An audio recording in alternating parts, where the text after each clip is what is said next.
Binding energy हमने कल आपको बताया था कि कुछ हमारे पीरियोडिक टेबल का जो मिडिल पोर्शन होता है, yesterday we plotted the graph between binding energy per nucleon and mass number, and in that graph we saw that there is a range, middle range of the periodic table where the binding energy remain almost constant.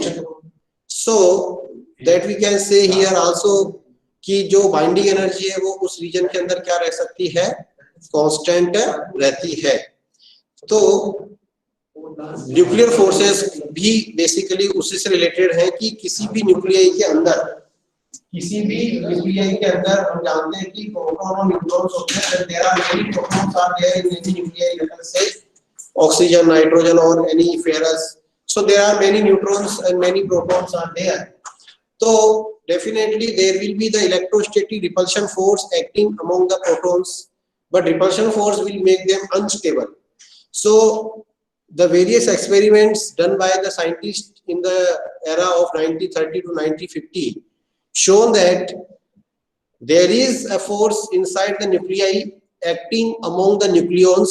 Nucleons means, again I am saying proton, neutrons, both are included. So there is some force among the nucleons acting inside a nuclei which is binding them against the electrostatic repulsion between the protons. Electrostatic repulsion को dominate करके उनको आपस में compact कर रखा है 10⁻⁻15 metre के nuclei reason में। उनको जो कॉम्पैक्ट कर रखा है जिस फोर्स ने, उस फोर्स को बोला गया है nuclear force. That force is basically called as the nuclear force. Okay students, so this is about the basically nuclear force that we are talking about. तो किसी भी न्यूक्लियाई के अंदर न्यूक्लियॉन्स को इलेक्ट्रोस्टैटिक रिपल्शन के अगेंस्ट में, मतलब electrostatic repulsion को डोमिनेट करके उनको अट्रैक्टिव, मतलब इसका मतलब एक बात और ध्यान रखना है कि it is of attractive nature. Nuclear forces are of attractive nature and nuclear forces are independent of the charge of the particle। तो कई बार इसकी प्रॉपर्टीज वगैरह एग्जाम में आ जाती है। एक तो न्यूक्लियर फोर्सेस क्या होता है, अट्रैक्टिव नेचर का होता है, ठीक है। अट्रैक्टिव नेचर का होने का मतलब and independent of the charge of particle, independent of the charge. Nuclear forces are independent of the charge, मतलब they do not depend on the charge, मतलब whether it is neutral, whether it is positive charge, it does not matter, it doesn't matter, the value will, nuclear force will be same। That means we can say proton proton, proton neutrons and neutron proton। There are three possibilities here we can give। proton proton, proton neutron और neutron proton, इनके बीच में हमेशा जो nuclear force है वो क्या रहेगा, same रहेगा, सेम न्यूक्लियर फोर्स रहेगा। अब इससे कोई फर्क नहीं पड़ रहा है कि proton proton both are positively charge and proton neutron में out of one particle is neutral, that is neutron, so that doesn't matter, these are independent of the charge। These are very short range forces, what I am telling, these are very short range forces। Nuclear forces जो है वो बहुत ही short range के होते हैं। कुछ फेम्टोमीटर इनकी distance होती है, फेम्टोमीटर मतलब 10⁻⁻15 मीटर के ऑर्डर की इनकी डिस्टेंस की जो रेंज होती है, केवल उस रेंज में ही ये जो न्यूक्लियर फोर्सेज होते हैं ये काम करते हैं। उसके बाद ये रिपल्सिव नेचर के, मतलब उससे डिस्टेंस को हम कम करते हैं तो ये रिपल्सिव नेचर के हो जाते हैं। मतलब आपके बुक पे एक ग्राफ बनाया गया है, ये थोड़ा ग्राफ आपको इम्पोर्टेंट मानना है। इस तरह से ग्राफ बनाया गया है, इस तरह से, और ये पोटेंशियल एनर्जी, मतलब न्यूक्लियर फोर्सेस के कारण जो पोटेंशियल एनर्जी है वो बेसिकली बताया गया है कि वो पोटेंशियल एनर्जी लगभग 0.8 फेम्टोमीटर, एफएम मतलब फर्मी बोल सकते हैं, 10⁻⁻15 मीटर। तो 0.8 फेम्टोमीटर एक इक्विलिब्रियम डिस्टेंस बताई गई है कि वहां पर पोटेंशियल एनर्जी मिनिमम हो गया। तो अभी आप लोगों ने ऑलरेडी 11th क्लास में आपको बताया गया था कि पोटेंशियल एनर्जी मिनिमम होने का मतलब सिस्टम आपका क्या है, मोस्ट स्टेबल कंडीशन में है। तो कोई भी न्यूक्लियाई आपका जो होता है वो मोस्ट स्टेबल कंडीशन में कब होता है, 0.8 फेम्टोमीटर, जब उनके न्यूक्लियॉन्स के बीच की डिस्टेंस होती है तब होता है। यानी वहां पे आपका जो न्यूक्लियर फोर्स होता है वो न्यूक्लियर फोर्स आपका मैक्सिमम स्टेबल कंडीशन में होता है। अब यदि वो डिस्टेंस को 0.8 फेम्टोमीटर से भी हम कम करें, मतलब इमेजिन करें, हालांकि वो पॉसिबल नहीं है प्रैक्टिकली, लेकिन अब इमेजिन करें कि सपोज न्यूक्लियॉन्स के बीच की डिस्टेंस 0.8 फेम्टोमीटर से भी कम हो जाए तो ऐसी कंडीशन में क्या होगा बच्चों, वो रिपल्सिव फोर्स में कन्वर्ट हो जाएंगे, मतलब कि वो 0.8 फर्मी से क्लोज नहीं आ सकते न्यूक्लियॉन्स। 0.8 फर्मी डिस्टेंस आप देखो माइक्रोवेव पे कितनी सी है, हम तो उसको मेजर भी फील भी नहीं कर सकते, बहुत ही कम है, just like they are sticking to each other, लेकिन they are not sticking to each other.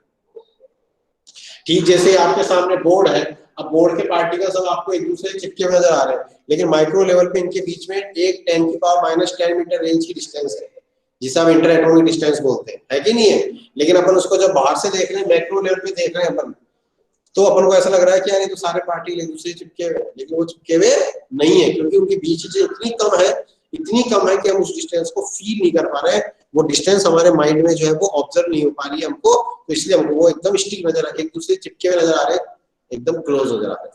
तो कुछ ऐसा ही वहां पे भी होता है कि न्यूक्लियाई के अंदर एक स्टेबल डिस्टेंस बताई गई है 0.8 फेम्टोमीटर, और ये वाला ग्राफ स्टूडेंट इसको थोड़ा इंपॉर्टेंट मानना, ये एनसीईआरटी में दिया गया है और 2018 के एग्जाम में आ गया था।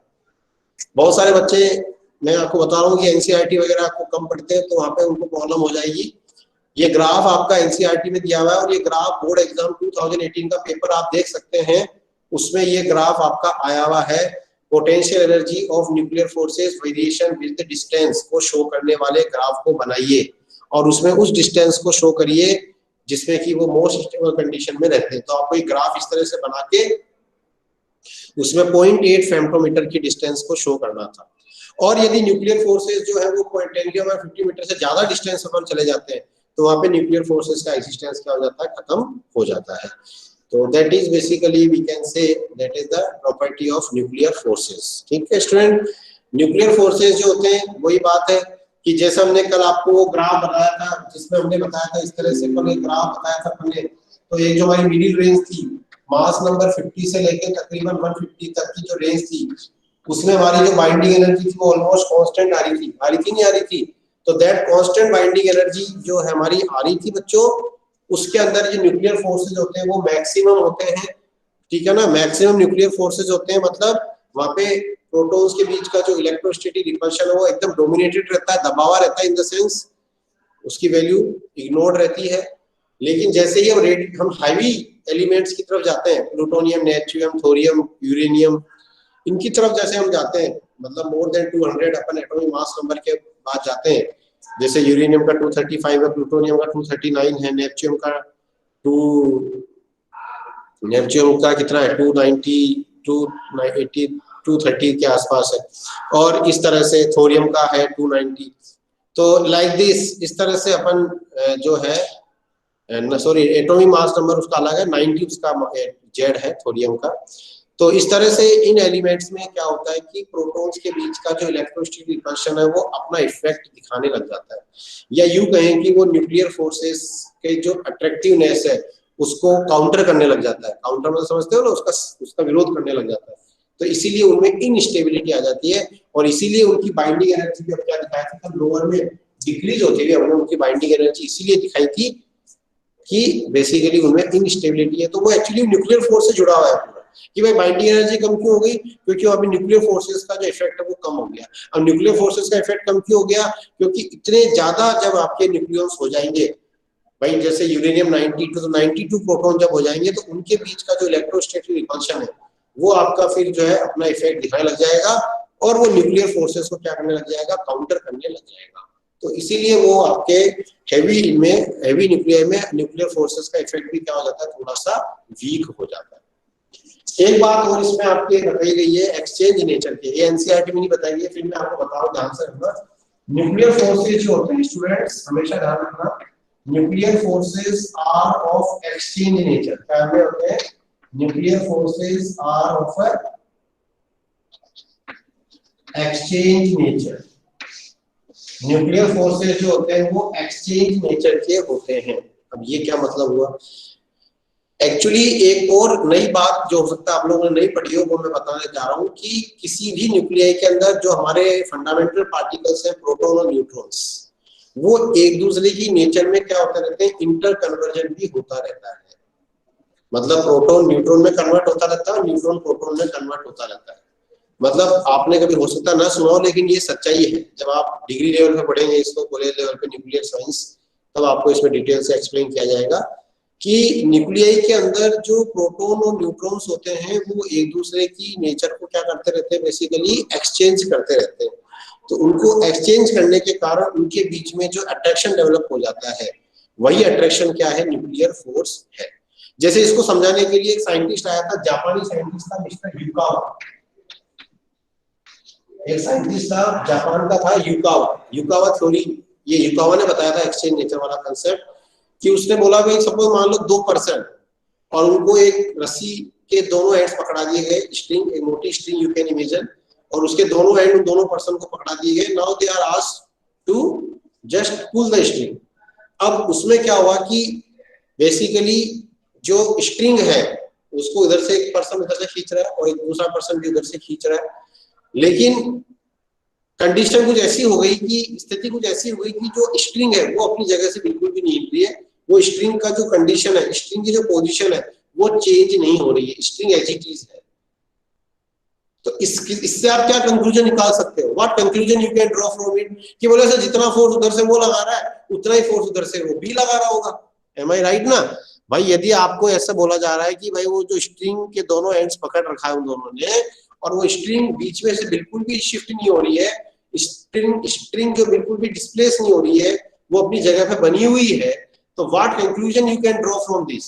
Definitely you can draw the conclusion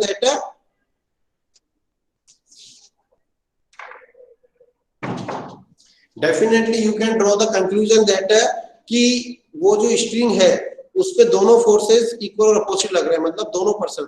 तो डेफिनेटली सीधी सी बात है कि मेरे सामने वाले में जितना फोर्स है उतना ही फोर्स मेरे को लगाना पड़ेगा, ये जो स्ट्रिंग को मुझे इक्विलिब्रियम रखना है, और जितना फोर्स मेरे अंदर है उतना ही फोर्स सामने वाले को लगाना पड़ेगा। तो हमने क्या कर लिया, एक दूसरे की नेचर को अडॉप्ट कर लिया और इक्वल फोर्स लगाया, तो वो देखो हमारे बीच में क्या हो गया, अट्रैक्शन क्रिएट हो गया, नहीं हो गया?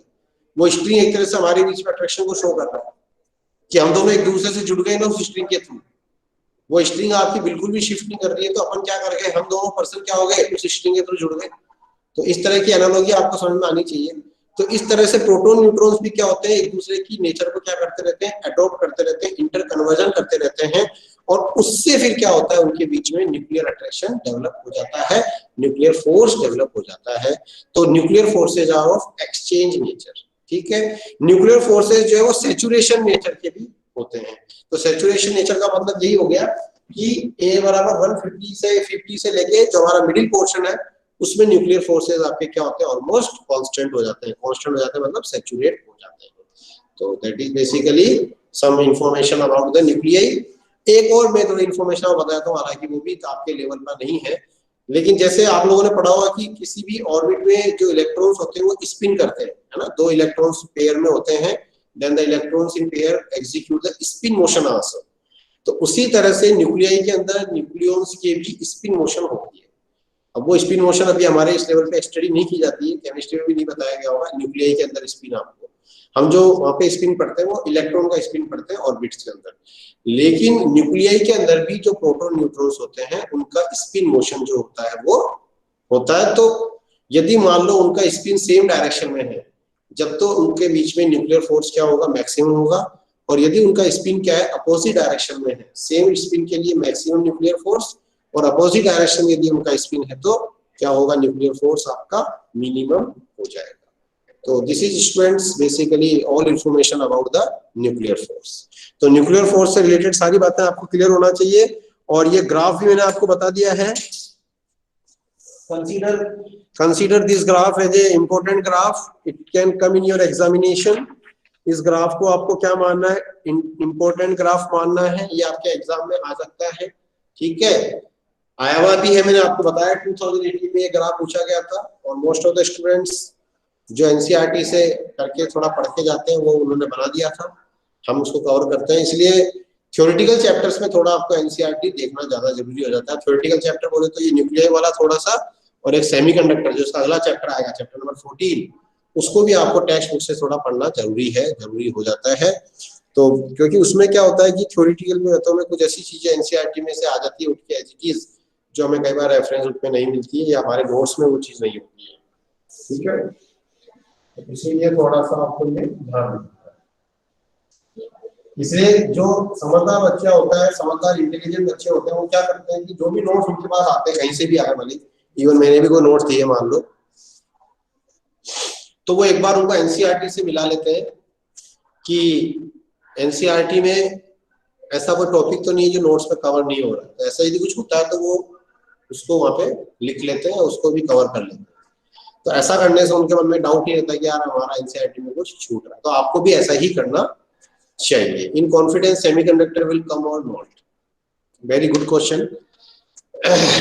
सेमीकंडक्टर आपको अभी भी लगभग 2 घंटे पहले मैसेज डाला गया है ग्रुप में by the school authorities that your confidence exam will start from the 5 December and the first paper will be in physics, and I saw the timetable. Soon the time syllabus will be updated on your WhatsApp group, don't worry, ठीक है। और it is offline or online अभी नहीं कहा जा सकता। If the government allows, यदि मान लो जनवरी में गवर्नमेंट अलाउ कर देती है स्कूल ओपन करने का, then we can think, still I am saying we can think to conduct it offline, otherwise it will be like online। जैसे भी आप लोगों ने दिया था ना, अक्टूबर लास्ट मंथ का टेस्ट दिया था गूगल मीट पे, है ना, ये आपकी अटेंडेंस हुआ करती थी और बच्चे कैमरा ऑफ करके खूब नकल भी मारा करते थे। कैमरा ऑफ कर लिया करते थे, है ना, और कैमरा ऑफ करके नकल चलती थी। अब पता नहीं, सब हो सकता है सारे बच्चे नहीं करते होंगे, कुछ एक आधे बच्चे तो करते होंगे, है ना। तो वो सब चलेगा, फिर क्या करेंगे ऑनलाइन सिस्टम तो फिर आप जानते हैं क्या, कैमरा ऑफ कर लो, कुछ भी करो, कुछ भी लिखो, कौन देख रहा है। हाँ, शुड बी ऑफलाइन, क्या करें भैया, स्टेट अथॉरिटी देखो क्या होता है।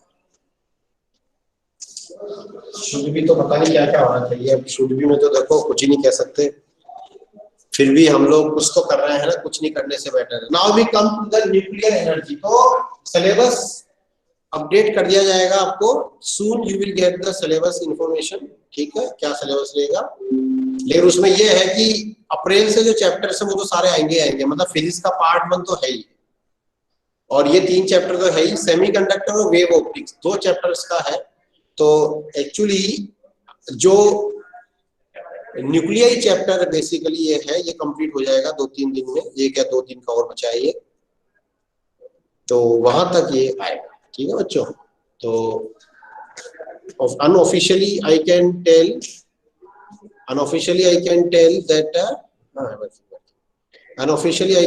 that the syllabus will be chapter number 1 to chapter number 13, except the chapter number 10, sorry 11, chapter number 10 wave optics and chapter number 14 semiconductor devices। मतलब वेव ऑप्टिक्स और semiconductor के अलावा सारा कोर्स आएगा, ठीक है ना। जो भी डिलीटेड पोर्शन है उनको हटाकर, deleted topics will not be asked, जो टॉपिक डिलीटेड हो गए हैं वो एग्जाम में नहीं आएंगे, ठीक है, और exam will be as per the latest pattern, ठीक है ना। So now we come to the nuclear energy. Nuclear energy क्या है, इसके बाद एक्चुअली आपके रेडियो एक्टिविटी वाला जो पोर्शन है that is been removed, deleted from the, as I told you first day when I started this chapter, very first day I told you that radioactivity is removed, but don't worry, I think that radioactivity is very important portion, it should be there.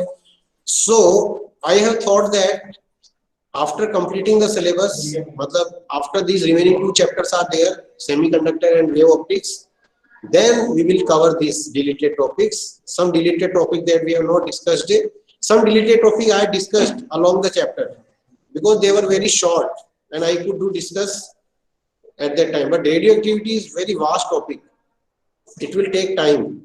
So I have thought that ki after completing our topics, then I will consider deleted topics also, okay, deleted topics because they can be part of your competitive exams. So we have thought that after completing our regular board syllabus, we will take the deleted topics also, don't worry, okay. So you just we concentrate on the board exam topics, then after completing the syllabus we will consider on the deleted topics also, okay.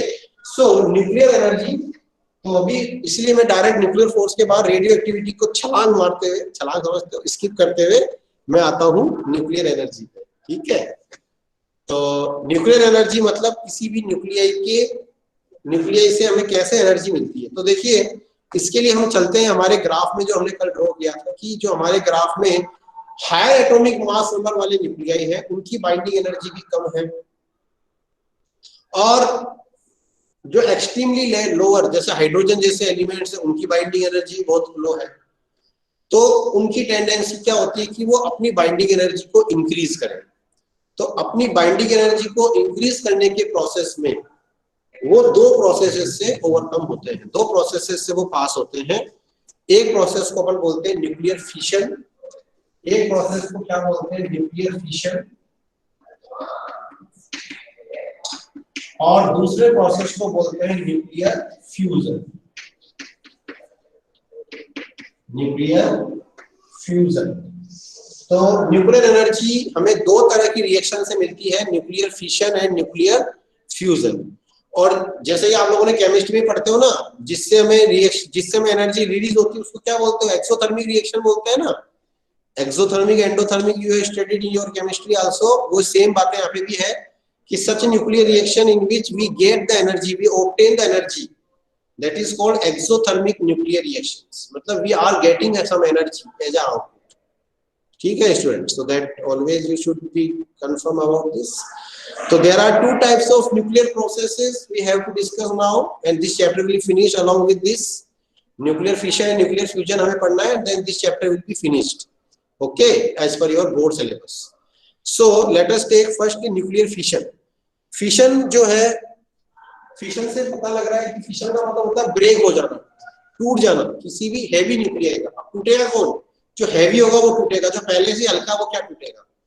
मतलब nuclear fission phenomena we can observe at the higher atomic mass number elements in the periodic table. ठीक है, और ये artificial भी होता है, और मतलब आर्टिफिशियल भी होता है और नेचुरल भी होता है। नेचुरल न्यूक्लियर फिशन मैंने बताया रेडियो एक्टिविटी है, मतलब जैसे हमारा यूरेनियम का जो न्यूक्लियाई है, यूरेनियम का जो एलिमेंट है, यूरेनियम का जो एक एंटाइटी है, वो मान लो अर्थ के अंदर सब रहते हैं। ये मैंने बताया था आपका, यूरेनियम एक स्टोन के रूप में आता है, येलो स्टोन, जो माइनिंग करके निकाला जाता है। तो वहां पे वो ऑलरेडी रेडिएशन दे रहा है ऑलरेडी, ठीक है, रेडिएशन उसमें से निकल रहे हैं। तो न्यूक्लियाई फिशन नेचुरल वे में अपन देखें तो वो तो बेसिकली हमारे लिए कोई बेनिफिट का नहीं है। उससे एनर्जी को हम क्या कर सकते हैं, स्टोर नहीं कर सकते, उसकी एनर्जी को हम कंज्यूम नहीं कर सकते, यूज नहीं कर सकते, क्योंकि वो तो नेचर में उसकी कोई रेट वगैरह को हम कंट्रोल नहीं कर सकते, किस तरह से वो चल रहा है ये सब प्रेडिक्ट नहीं कर सकते। तो फिर न्यूक्लियर फिशन को आर्टिफिशियल कराने के लिए फिर आया मिस्टर ऑटो हान एंड स्ट्रॉसमैन। जो न्यूक्लियर फिशन को आर्टिफिशियल कराने का जो क्रेडिट है वो जाता है ऑटो हान एंड स्ट्रॉसमैन। ये दो साइंटिस्ट हैं, इनको न्यूक्लियर फिशन का आर्टिफिशियली आइडिया देने के लिए नोबेल प्राइज भी मिला था न्यूक्लियर फिशन के लिए। तो इन्होंने क्या बोला कि बोले यार यदि कोई हैवी न्यूक्लियर हमारे पास है, और इस हैवी न्यूक्लियर में जो सबसे ज्यादा फेमस थे एलिमेंट वो थे यूरेनियम और प्लूटोनियम। और यूरेनियम के भी हमारे नेचर में 3 आइसोटोप होते हैं बच्चों, that is uranium 92-234, that is 92 uranium 238 और 92 यूरेनियम 235। ये 3 आइसोटोप हमारे पास होते हैं यूरेनियम के। इसमें से जो मोस्ट प्रोबेबल होता है फिशन के लिए वो यूरेनियम 235। लेकिन किसी भी, मैंने बताया था कि ये आइसोटोप तो एक साथ ही होते हैं सैंपल के अंदर, उनका परसेंटेज अलग अलग होता है, जैसे कल अपन ने एग्जांपल भी लिया था परसों की क्लास में शायद। तो सबसे ज्यादा जो एलिमेंट अमाउंट होता है वो तो यूरेनियम 238 का होता है। सबसे ज्यादा जो अमाउंट होता है वो यूरेनियम 238 का होता है, ठीक है। लेकिन यूरेनियम 238 का जो कोर होता है वो इतना हार्ड होता है कि उसको फिशन कराना बहुत मुश्किल होता है। तो ऑटो हान और स्ट्रॉसमैन ने ये देखा कि यूरेनियम 235 और प्लूटोनियम 239, उनके ऊपर जब थर्मल न्यूट्रॉन मतलब जिनकी एनर्जी आपकी जो होती है वो लगभग 1 इलेक्ट्रॉन वोल्ट या उससे कम होती है, तो थर्मल न्यूट्रॉन्स का जब बम्बार्डमेंट कराते हैं तो बम्बार्डमेंट कराने पर वो जो यूरेनियम होता है वो अपनी कम बाइंडिंग एनर्जी से ज्यादा बाइंडिंग एनर्जी वाले रीजन में जाने के लिए क्या हो जाता है, तो लाइटर न्यूक्लियाई में फिशनाइज हो जाता है, ब्रेक हो जाता है। और जब ये ब्रेक हो जाता है तो इस प्रोसेस में जो आपको क्या मिलता है, एक तो प्रोडक्ट न्यूक्लियाई मिलता है और एक आपका होता है ओरिजिनल न्यूक्लियाई जिसे अपन बोलते हैं पेरेंट न्यूक्लियाई, जो आपका खुद यूरेनियम 235 है। तो इस प्रोसेस में क्या होता है कि मास का कुछ डिफरेंस आ जाता है और यही मास डिफरेंस हमारी जो आइंस्टीन की इक्वेशन है डेल्टा mc स्क्वायर, उससे काय में कन्वर्ट हो जाता है, बेसिकली एनर्जी में कन्वर्ट हो जाता है। जैसे कि एक न्यूक्लियर रिएक्शन में यहाँ पे लिखता हूँ आपके सामने, फिर आपको समझ में आएगा। एक न्यूट्रॉन है, थर्मल न्यूट्रॉन्स की अपन बात कर रहे हैं, वो एक यूरेनियम 92-235 इससे क्या करता है, कोलाइड करता है। और एक हाईली अनस्टेबल यूरेनियम 236, यहाँ पे आपका हाईली अनस्टेबल यूरेनियम 236 बनता है और इमीडिएटली ये within the millisecond ये 144 बेरियम और क्रिप्टॉन 3689 और प्लस इसमें 3 न्यूट्रॉन्स भी इस प्रोसेस में आपके निकलते हैं और plus enormous amount of energy, Q मतलब energy, enormous amount of energy यहाँ पे रिलीज होती है और ये एनर्जी को अपन क्या बोलते हैं, न्यूक्लियर फिशन की energy. This energy is called as the energy of nuclear fission. तो ये रिएक्शन है न्यूक्लियर फिशन की, लेकिन मैं ये कह रहा हूँ कि यूरेनियम हमेशा बेरियम की फॉर्म में टूटे ऐसा कोई जरूरी नहीं है। कुछ रिएक्शंस में आप देखेंगे कि यहाँ पे जीनोन स्ट्रेंशियम भी दिखा हुआ मिलेगा। मतलब एक ग्रुप होता है कि एक ग्रुप होता है जिसमें मास नंबर, जिसमें एटॉमिक नंबर आपका 50 से लेके 60 के बीच में होता है और एक ग्रुप होता है जिसमें आपका एटॉमिक नंबर 30 से लेके 40 के बीच में होता है। उस ग्रुप में से कोई से भी 2 एलिमेंट बन सकते हैं। तो उन्हीं पॉसिबिलिटीज में से हमने एक पॉसिबिलिटी हमें लिखी कि लेट अस सी एक यूरेनियम 235 हमारे पास है और उस यूरेनियम 235 के ऊपर न्यूट्रॉन का बम्बार्डमेंट किया गया। कौन सा न्यूट्रॉन है, slow moving neutron, thermal neutrons इसको बोलते हैं। इस थर्मल न्यूट्रॉन का जब बम्बार्डमेंट किया जाता है तो ये अनस्टेबल, हाईली अनस्टेबल यूरेनियम 236 बहुत नेग्लिजिबल टाइम के लिए, और उसके बाद फिर ये बेरियम Ba है, ये Bg नहीं है, Ba है, Ba बेरियम और क्रिप्टन। तो ये आपके देखो कौन सी आ रही है आगे, ये वाली रेंज आगे नहीं आएगी जो मोस्ट स्टेबल बाइंडिंग एनर्जी की रेंज आ रही है। आप देखो कल हमने जो ग्राफ बनाया था तो उसमें स्टेबल बाइंडिंग एनर्जी की रेंज आ गई, उसमें ये कन्वर्ट हो जाता है और 3 न्यूट्रॉन्स इसमें मिलते हैं। तो this is called as the nuclear fission, this process is called as the nuclear fission. अब इस फिशन का क्या फायदा है कि ये जो एनर्जी है, इस एनर्जी को हम क्या कर सकते हैं, फिर यूटिलाइज करते हैं अलग अलग काम में। इसको हम फिर क्या करते हैं, डिस्ट्रक्टिव फॉर्म में भी यूज करते हैं और कंस्ट्रक्टिव फॉर्म में भी यूज करते हैं। और इस ये तो एक न्यूक्लियाई की बात हो रही है, यूरेनियम का एक न्यूक्लियाई, लेकिन वास्तव में एक न्यूक्लियाई थोड़ी होता है, वास्तव में तो पूरा उसका सैंपल होगा। उस सैंपल में कितने न्यूक्लियाई, जैसे मान लो 1 मोल यूरेनियम, 1 मोल यूरेनियम मतलब लगभग 235 ग्राम यूरेनियम हमने ले लिया। तो 235 ग्राम यूरेनियम में अवोगाड्रो नंबर के बराबर एटम्स होंगे और एक एटम मतलब एक न्यूक्लियाई अपन मान के चले। तो सपोज मान लो मेरे पास 235 ग्राम न्यूक्लियाई है, समझना मेरी बात को, ठीक है, ध्यान से सुनिए मेरी बात। 34 students are there in the class, ठीक है, वही 7-8 स्टूडेंट्स रोज के एब्सेंट चल रहे हैं, ठीक है, कभी कोई आ जाता है तो कभी कोई नहीं आता है। जैसे उत्कर्ष श्रीवास्तव और यश शर्मा, ये बहुत प्रॉब्लमेटिक बच्चे हैं इस क्लास के, ठीक है ना। Utkarsh Srivastava and Yash Sharma, they are very long absentees. Okay, तो यह क्या होगा कि यहाँ पे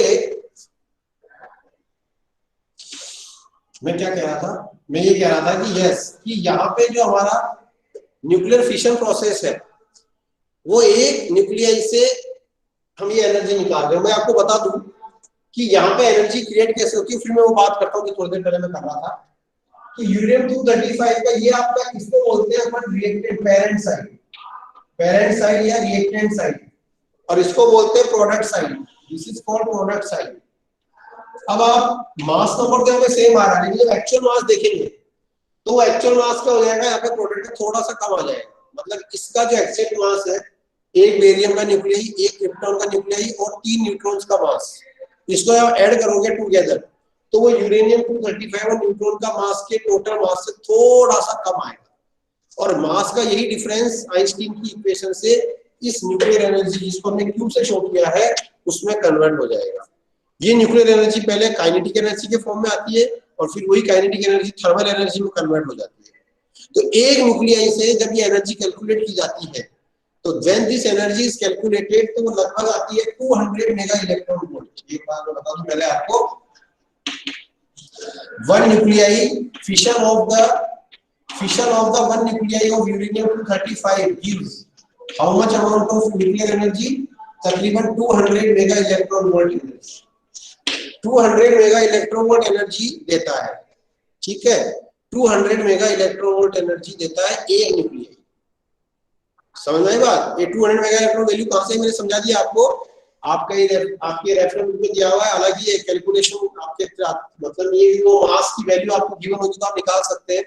सपोज एग्जैक्ट मास आपको दे दिया जाए बेरियम क्रिप्टॉन न्यूट्रॉन्स का, तो आप इधर वाले मास को ऐड कर लीजिए, इधर वाले मास को ऐड कर लीजिए, पेरेंट साइड के मास में से प्रोडक्ट साइड के मास को माइनस कर दीजिए, तो माइनस करने पे जो डेल्टा एम आएगा उसको आप 931 से मल्टीप्लाई करेंगे, बशर्ते वो मास कायम में होने चाहिए, एएमयू में होने चाहिए, तो that you will get the energy 200 mega electron volt. तो one nuclei of uranium 235 gives the energy equivalent to, that is we call 200 mega electron volt, है ना। तो अब हमारे पास सपोज मान लो 1 किलोग्राम यूरेनियम है। अब हमारे पास यूरेनियम का न्यूक्लियाई थोड़ी होगा कोई प्रैक्टिकली, वो तो किलोग्राम या ग्राम में होगा। तो सपोज मान लो 1 किलोग्राम यूरेनियम है हमारे पास, 1 किलोग्राम मतलब 1000 ग्राम। तो अब सपोज मान लो यूरेनियम का ग्राम एटॉमिक मास कितना है, 235। तो 235 ग्राम में कितने यूरेनियम मान सकते हैं, 6 × 10⁻23 मान सकते हैं। और एक न्यूक्लियाई से कितना एनर्जी रिलीज होता है आपका, 200 मेगा इलेक्ट्रॉन वोल्ट। तो वन न्यूक्लियाई गिव्स द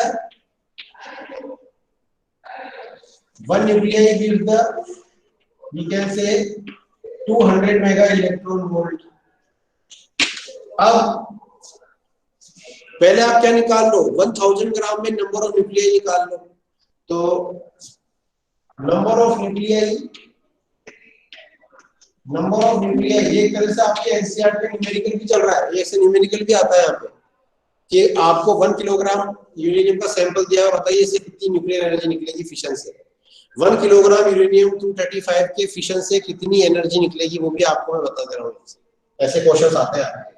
तो number of nuclei in 1 kilogram of uranium 235, तो देखो 235 ग्राम में कितने हो गए, अब मैं कहता हूं नंबर 6.023, तो 1 ग्राम में हो गए, तो ये हो गए 6.02 into 10⁻23 अपॉन 235 into 1000 हो गया, नहीं हो गया? ये बात समझ आ गई है? ये बताइए, इज इट क्लियर और not? Number of nuclei in uranium 1 kilogram of uranium 235, 1 kilogram बोले तो 1000 किलोग्राम, 1000 ग्राम। कैसे कर रहे हैं इसको, जिनको समझ नहीं आया वो सुन ले भाई। इसका ग्राम एटॉमिक मास हो गया 235 ग्राम। केमिस्ट्री लगाइए थोड़ी बहुत आपकी जो आपने पढ़ी है। 235 ग्राम में नंबर ऑफ न्यूक्लियाई n, क्योंकि अपन जितने एटम उतने न्यूक्लियाई कह सकते हैं ना, कहना ही चाहिए। एक एटम में एक न्यूक्लियाई होता है, तो जितने एटम उतने न्यूक्लियाई। तो 235 ग्राम में नंबर ऑफ न्यूक्लियाई हो गए अवागाद्रो नंबर 6 × 10⁻23। तो 1 ग्राम में हो गए n/235 और 1000 ग्राम में हो गए तो इनटू 1000। तो ये क्या निकल गए, नंबर ऑफ न्यूक्लियाई आ गए, नहीं आ गए आपके पास? These are the number of nuclei, these are the number of nuclei in the 1000 gram of nuclei.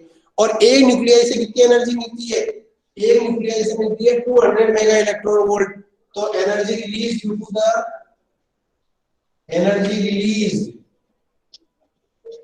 The fission of 1 kilogram uranium 235। तो 1 किलोग्राम यूरेनियम 235 के फिशन से कितनी एनर्जी रिलीज होगी, that will be 6.02 into 10⁻23 upon 235, और इसको मैं 10⁻26 बना देता हूँ, ये 3 इसको मिलके, और इनटू 200 मेगा इलेक्ट्रॉन वोल्ट। तो ये मेगा इलेक्ट्रॉन वोल्ट में क्या आ जाएगी, एनर्जी आ जाएगी, है ना। तो ये एनर्जी जो आती है ये तकरीबन ऑर्डर आप इसका चेक करके देख सकते हैं, that order will be at the rate of 10⁻⁷। ये जो ऑर्डर होगा ये क्या होगा, लगभग 10⁻⁷ 8 के आसपास आएगा, ठीक है। तो इतनी हाई एनर्जी जो आपकी यहाँ पे रिलीज होती है, तो ये बताया गया है कि सॉरी 10⁻14 आएगा, सॉरी 10⁻14 जूल आएगा। तो ये बताया गया कि ये 1 kilogram of uranium gives the burning of the 1 kilogram 10⁻⁷ joule, yes. तो ये जो आपकी 1 किलोग्राम यूरेनियम से जो एनर्जी आई वो 10⁻14 जूल, और 1 किलोग्राम कोयले को आप जलाए कोल को, तो वो एनर्जी आती है तकरीबन 10⁻⁷। Now you can feel the difference, 10⁻⁷ time ज्यादा हो गया, नहीं हो गया। 1 किलोग्राम यूरेनियम के फिशन से जो एनर्जी मिल रही है वो आपको यहाँ पे इसकी आप जब ऑर्डर देखेंगे 1 किलोग्राम यूरेनियम के फिशन से, तकरीबन ऑर्डर की बात कर रहा हूँ, वैल्यू आप सोल्व करके रह सकते हैं, ऑर्डर की बात कर रहा हूँ 10⁻14 जूल के आसपास आएगा। तो वो 10⁻14 joule energy release due to the fission of 1 kilogram of uranium 235, और 1 kilogram of coal gives the energy 10⁻⁷ joule. 1 kilogram कोयले के बर्न होने से जो एनर्जी मिलती है दैट इज 10⁻⁷ जूल। तो समझ में आया आपको कि how much energy is efficient this nuclear fission. तो इस न्यूक्लियर फिशन का जो एनर्जी हमको मिला, अब ये 1 किलोग्राम यूरेनियम को अपन कैसे फिशनलाइज कराएंगे, ये भी एक बड़ा क्वेश्चन होता है, क्योंकि अपन ने एक न्यूक्लियर के यूरेनियम के ऊपर न्यूट्रॉन्स का बम्बार्डमेंट करा दिया, तो फिर उसके बाद क्या होता है, रिएक्शन ऑटोमेटिक हो जाती है, और इसको अपन क्या बोलते हैं, चेन रिएक्शन। तो जब हमें बहुत सारे न्यूक्लियर का फिशन की बात करते हैं, सिंगल न्यूक्लियर के ऊपर न्यूट्रॉन बम्बार्डमेंट हुआ, उसका फिशन हो गया, बेरियम क्रिप्टॉन मिल गया, अब हमें बहुत सारी न्यूक्लियर को फिशनाइज कराना है, तो उसके बाद इसी में आता है चेन रिएक्शन, ठीक है। क्या आता है, चेन रिएक्शन। तो चेन रिएक्शन में क्या बोलते हैं, जैसे मान लो एक यूरेनियम है, अब इसके ऊपर मान लो न्यूट्रॉन ने बम्बार्डमेंट किया और ये बेरियम क्रिप्टॉन में कन्वर्ट हो गया सपोज, और इसके मान लो और आपको ये न्यूट्रॉन मिले, 3 न्यूट्रॉन मिले मान लो, लेकिन अपने मान के चलते हैं कि एक्सपेरिमेंटली भी होता है कि 3 न्यूट्रॉन के में से कोई एक आधा न्यूट्रॉन क्या कर जाता है, एस्केप कर जाता है या उसका डीके हो जाता है। तो सपोज 2 न्यूट्रॉन्स आपके इतने कैपेबल है कि वो उस सिस्टम में 2 न्यूक्लियाई को और कैच कर लेंगे, वो सिस्टम में क्या कर लेंगे, जो 2 न्यूक्लियाई है उसको और कैच कर लेंगे, और इस तरह से फिर आप देखते हैं 2 टोटल कितने न्यूट्रॉन्स हो गए, 4। वैसे मैं बोल रहा हूँ मैं कह रहा हूं एक से एक न्यूक्लियाई के फिशन से जो है 2-3 न्यूट्रॉन मिल रहे हैं, 3 में से 2 आपका क्या हो रहा है, डीके हो रहा है, एक का डीके मान रहे हैं, फिर आपके पास अभी क्या करेंगे, 4 यूरेनियम को क्या करेंगे, कैच करेंगे, फिर आपके उनसे वापस क्या होंगे, न्यूट्रॉन्स रिलीज होंगे, आपके और 8 न्यूट्रॉन्स, फिर 16 न्यूट्रॉन्स, फिर 44 सॉरी 64 32 64 लाइक दैट, सॉरी। तो इस तरह से आप देख रहे हैं कि generation by generation number of uranium nuclei जो फिशन होने वाले हैं वो इंक्रीज होते जा रहे हैं। तो this is called chain reaction. इस तरह से न्यूक्लियर फिशन का क्या बन जाएगा, चेन बन जाता है, और इस चेन रिएक्शन से क्या कर सकते हैं, बहुत सारे न्यूक्लियाई को क्या कर सकते हैं, एट ए टाइम फिशनाइज कर सकते हैं। मतलब हमको तो एक बार बस सिस्टम में यूरेनियम को छोड़ना है, वो एक यूरेनियम को फिशनाइज करेगा, उससे जो अदर न्यूट्रॉन्स प्रोड्यूस होंगे, क्योंकि अभी हमने रिएक्शन देखी कि एक न्यूक्लियाई के फिशन से 3 न्यूट्रॉन्स प्रोड्यूस हो रहे हैं, वो 3 न्यूट्रॉन ही क्या करेंगे, उस रिएक्शन को कंटिन्यू करेंगे। तो 3 में से भी मान के चलते हैं कि एक का डीके होता है, और एक्सपेरिमेंटली ऐसा होता भी है, तो वो 2 न्यूक्लियाई के 2 न्यूट्रॉन्स 2 न्यूक्लियम कैच करेंगे, फिर उससे और 4 बन जाएंगे, 2 सबके अलग अलग, फिर 4 से 8 बन जाएंगे, 8 से 16 16 से 50 32 64 लाइक। तो this way, in this way many uranium nuclei will be fissionized, and more amount of energy, enormous amount of energy will be released to us, and we will say that this is called as the chain reaction. इसको आप क्या बोलेंगे बच्चों, this is called as the chain reaction. I think it is clear. Any doubt in this, what is the meaning of chain reaction and what is the significance of chain reaction? क्योंकि हम practically हमेशा जब nuclear fission की बात करते हैं तो हमेशा हम चेन रिएक्शन की बात करते हैं, क्योंकि हम प्रैक्टिकली जब हम न्यूक्लियर फिशन की बात करते हैं तो we always talk about the fission of the many nuclei as compare to the one nuclei. Suppose 1 kilogram nuclei, so 1 kilogram nuclei means so much, this many amount of nuclei are there, and this many amount of nuclei will produce how much energy. So we have to think about of the chain reaction. तो chain reaction से आपको क्या मिली? enormous amount of energy release हुई. ठीक है, अब ये energy हम डिस्ट्रक्टिव फॉर्म में या कंस्ट्रक्टिव फॉर्म में काम ले सकते हैं. अब इस एनर्जी का यदि डिस्ट्रक्टिव फॉर्म देखा जाए, न्यूक्लियर चेन रिएक्शन की एनर्जी जो रिलीज हुई उसका जो डिस्ट्रक्टिव फॉर्म यदि देखा जाए तो that destructive form is basically atom bomb. Atom bomb इसका डिस्ट्रक्टिव एग्जांपल है. यानी डिस्ट्रक्टिव मतलब विनाश करना, लोगों को खत्म कर देना. और इसका यदि कंस्ट्रक्टिव अपन देखें तो कंस्ट्रक्टिव है इसका है दैट इज न्यूक्लियर रिएक्टर. तो जो न्यूक्लियर रिएक्टर हमारे रावतभाटा तो न्यूक्लियर रिएक्टर के लिए फेमस, आपको पता ही है सब, है ना. तो न्यूक्लियर रिएक्टर से रिलेटेड बात आ गई है. तो न्यूक्लियर रिएक्टर में न्यूक्लियर चेन रिएक्शन होती है फिशन की. यूरेनियम 235 या प्लूटोनियम 239 को एज ए फ्यूल, उसको फ्यूल, कुछ टेक्निकल टर्म्स हैं न्यूक्लियर रिएक्टर से रिलेटेड, वो टर्म्स हम डिस्कस करेंगे. तो वो फ्यूल उसमें बेसिकली यूज आता है एज ए यूरेनियम 235 और यूरेनियम प्लूटोनियम 239.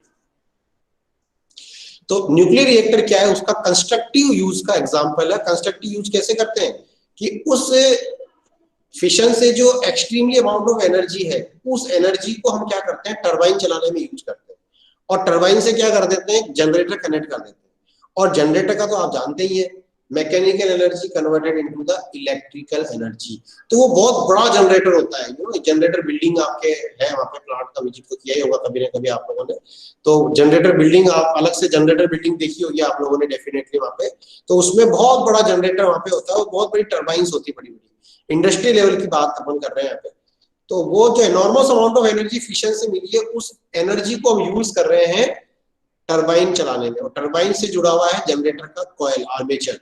और वो जब जनरेटर आपका रोटेट करता है ना, तब enormous amount of electrical energy develop होती है, जिसको फिर अपन क्या करते हैं, जो हमारी ट्रांसमिशन लाइन होती है, उस ट्रांसमिशन लाइन से फिर ग्रिड को सप्लाई करते हैं. और ग्रिड से फिर क्या होती है, वो हमारे घरों तक आती है. तो इस तरह से इसका जो कंस्ट्रक्टिव यूज है न्यूक्लियर एनर्जी का, वो है न्यूक्लियर रिएक्टर. ठीक है. और वैसे न्यूक्लियर रिएक्टर के अलावा जो ट्रेडिशनल हमारा सोर्स है वो क्या है, कोल एनर्जी. मतलब कोर पावर प्लांट भी होते हैं जिसमें कोयले को बंद करके इलेक्ट्रिसिटी जो हीट एनर्जी है उससे टरबाइन चलाते हैं. एक्चुअली जो लास्ट वाला प्रोसेस है वो तो ऑलमोस्ट सभी प्लांट में सेम होता है कि टरबाइन चलेगी, टरबाइन से आपका जनरेटर का कॉइल आर्मेचर रोटेट होगा. मेन है कि उस टरबाइन को घुमाने में आप कौन सी एनर्जी यूज कर रहे हो.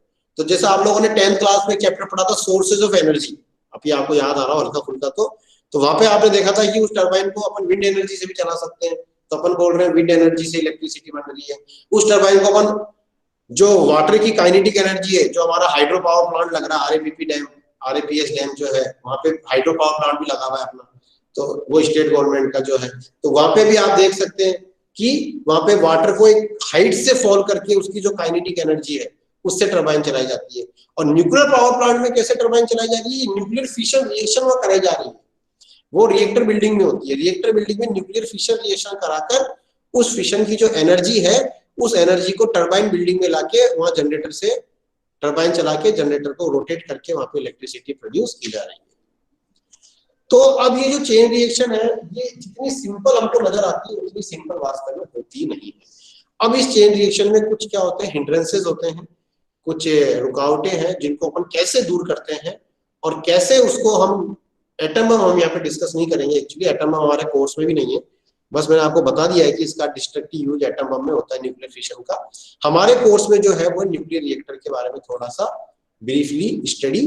तो न्यूक्लियर चेन रिएक्शन में क्या क्या हिंड्रेंसेस होता है, मतलब एक न्यूक्लियर चेन, मतलब इसको हम पढ़ेंगे अब चेन रिएक्शन को with in reference of nuclear reactor, कि न्यूक्लियर रिएक्टर में जब एक चेन रिएक्शन होती है तो उसमें क्या क्या हिंड्रेंसेस होते हैं और उन हिंड्रेंसेस को हम कैसे दूर करके उस चेन रिएक्शन को स्मूथली रन करवाते हैं, ये सब हम पढ़ेंगे नेक्स्ट क्लास में. और उसके बाद फिर न्यूक्लियर फ्यूजन भी आपके थोड़ा सा बताया गया है न्यूक्लियर फ्यूजन में ज्यादा बड़ा नहीं है, थोड़ा सा एक कुछ रिएक्शंस आपको याद करनी होगी वहाँ पे, और फिर ये चैप्टर हमारा फिनिश हो जाएगा। तो I think overwatch is giving indication to finish this class. So my dears, I hope that today class you enjoyed. Theoretical चीजें हैं, थोड़ा थ्योरेटिकल है, थोड़ा आपको स्टडी करना पड़ेगा, समझ के याद करना पड़ेगा। तो I will actually I have not taken the snapshot for attendance, and only now 29 students are there on the screen. Don't leave the class because so far I have not taken the snapshot for attendance purpose. So I am taking that. It will only take 1 minute, only half minute it will take to me. But unfortunately कुछ 15-20 minute पहले यहाँ पे 34 बच्चे आ रहे थे, and now only मैं बार बार repeatedly आपसे बोलता रहता हूँ, keep connected till the last of class, keep connected till the last of class, but many student disconnect bye, अब हो सकता है कि कुछ टेक्निकल इश्यू से डिस्कनेक्ट हो जाते हैं या कुछ भी रहता हो, लेकिन अब उनका नाम क्या है इस फोटो में नहीं आ पाता। Okay, I will see how many are disconnected. तो student, this is basically about the nuclear fission के बारे में मैंने आपको आइडिया बताया। हमारे अगली क्लास में हम आपको बताएंगे regarding the hindrances in chain reactions in nuclear reactor and how we overcome these hindrances and smoothly chain reaction is run inside a reactor, and then nuclear fusion, and then our chapter will be finished. So this chapter is hardly 1 ton or maybe 2 ton or 1.5 ton we can take. Okay, so up to this chapter we will be having the syllabus of the confidence exam in January that are scheduled. Only 2 chapters will be remaining after this, that is wave optics and semiconductors. Okay, thank you very much, thank you for this class, and Thank you, sir. हम इसका अपन इसका recording of कर देते हैं। Thank you, sir.